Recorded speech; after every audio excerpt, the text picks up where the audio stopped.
Greetings from here at Bible Methodist Christian School. I am here to show you how to use the calendar program so that you would be able to get onto GradeLink and see what your children's assignments are. So this is, I don't want to show you my password, but I'm going to show you, I'm going to go ahead and get on here. And it is possible that you'll see one of my kids' grades because that's kind of hard to not do. So here when you get onto GradeLink, I'm using my computer, so it's going to look a little differently than what you would see on your phone if you're using the app. But if you're on your computer, you may have, if you have several children, you'll go on here and decide which child you want to look at. So here I would be able to pick which child I would want to look at. Right now I want to go with Charity. So I'm going to go over to here. You have on your main page, you have the school announcements here, and then you'll go into the tabs. You have, sorry, I'm shaking. I'm so hungry right now. We have communicate. That is a way that you can type on here. Well, you can look onto here where you can go to school news, which is what you're seeing here, or you can go to teacher pages. This is important. Some of the teachers are already putting on their teacher news information here. So I think announcements here are supposed to be really a typing for my class. You have a message here maybe from if you're in Miss Collins' English class, or in my history or science, you will see that. So that is what this is, the teacher pages. And you'll need to read the information because it has to do with the COVID-19 period of time. Next, you go down to calendar. Calendar is the place you will want to go to see what your children's assignments are, okay? Here we have assignments that were given prior at the beginning of the month. Now, what you're going to see here is I'm still showing up as being due on these days. I have to bump some of this up because what's happening here with my junior high classes and the senior high classes, my classes are going to be moved to another week. Okay, so for right now, when you see this is on the 30th, this is actually going to be moved because they're going to focus on just math and science at first. Okay, so math and science, math and English. So my classes will be moved out one more week, and all my classes, your assignments are due 1 week from the day that I assigned them. So this will be moved though. So you'll be going into April,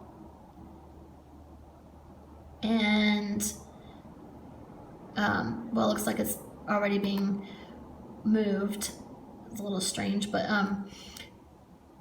in order for it to show up on the day that I have assigned, I have to put down, this is the only way I could figure it out, is to put it down as due that day. Or else it will all show up, if I want this to be due on the 6th, it'll move to the 6th. Okay? Oh yeah, this should all be moved by the way down here. And it'll be due the week following, okay? But in order for it to show up on the day that I want the assignment to be assigned, I have to put it down as being due that day. Okay, it's not really due that day. Watch for what your teacher says, because some of your teachers say, because they may have a different system than I do, and say maybe it's due 3 days from that day. Just watch what they say is going to be the due date. Okay, and so you will go to each assignment. Like I said, these are going to be moved. If you just hover over it, it will tell you some information about this, to read the section and do the first 5 questions, and you'll send a picture of your answers to me. Okay, this assignment right here is telling you to read those pages right there, and you'll do the first 5 questions. Here you'll have a video, and you can click on View Details also, and you can watch the video, go into descriptions, and you can click on the video to watch. Okay. Also, be watching for attachments. So let's go back to calendar. I do have an example of that. If you will go to, I have, let's see, worksheets. Okay. So I'm going to go in here and I have put details. This one is just going to say worksheets. So you're probably thinking, okay, well, what worksheets? Okay, you have a description here of the assignment. You can go to attachments, and here you have the worksheets. You click on that. Now, for my assignments, you do not need to print it out if you do not have a printer, because this has a fill-in. When I click on that, you will see that come onto your computer, and you can open into a file. And this is a lesson about arthropods. And you can click on that file, and you will see questions that appear. Now, we are not actually on chapter 8. We are on chapter 10. This is from another area here, but this will go through and you'll answer questions. If you do not have a printer, that is perfectly fine. You can just write down the number, the page number, and the question that's on, and then put the answer beside it on a separate sheet of paper. And that's perfectly fine with me. You just take a picture of the assignment. You actually have 2 weeks to get done with that particular assignment. And you know that because in description, I tell you that. Instead of being April 13th, it's actually going to be bumped up to another week out, okay? So here so back to schedule here, you'll go to schedule, and this actually tells you some of the your teachers that you have. Some teachers may have switched out a bit, but it'll let you know what classes your child is taking. It'll tell you, and then you can look and see what grades. That's awkward. And then you go to assignments. Coming up, you'll be able to go to assignments, and you can kind of see assignments that maybe have already been done, and assignments that, and then you'll just go to the class that you're checking into. So up here, let's say algebra 1.5, and then you click down and you pick up the class you want to take. So say it's history. Okay. These are assignments that could be look at coming up. It's another way of looking at your thing. You can go to transcript, which I'm not going to show you, her transcript, and then alerts.